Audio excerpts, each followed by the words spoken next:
So the New York Times is looking for a new bureau chief based in Nairobi, Kenya. Now recently they put out a new ad looking into what the new bureau chief will be doing. Now that ad has been controversial partly because of how it was phrased and worded. Now part of the ad reads, "Our new bureau chief has a tremendous opportunity to dive into news and enterprise across a wide range of countries, from the deserts of Sudan and the parched seas of the Horn of Africa down to the forest of Congo and the shores of Tanzania." Now, on Twitter, the reaction has been critical. One user questioned whether or not the New York Times was looking for a journalist or Tarzan.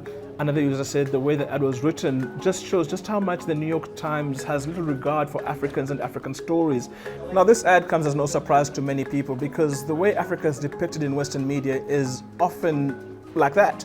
One colleague of mine one day remarked that how come when African stories are told, especially about the economy, we're always showing markets like an informal market, but in other countries like China or Europe, you're seeing scientists, you're seeing doctors, you're seeing, working professionals. Like you would never see a Zara in Africa on TV when they're talking about economy. And so the depictions of Africa in Western media particularly is often problematic.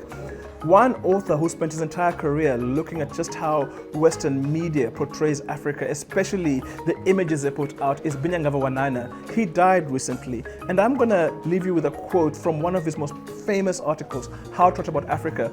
Here, he makes fun of just how Africa is written about in Western publications. He writes, "Africa is big, 54 countries, 900 million people who are too busy starving and dying and warring and emigrating to read your book. The continent is full of deserts, jungles, highlands, savannas, and many other things, but your reader doesn't care about all of that. So keep your descriptions romantic, evocative, and unparticular."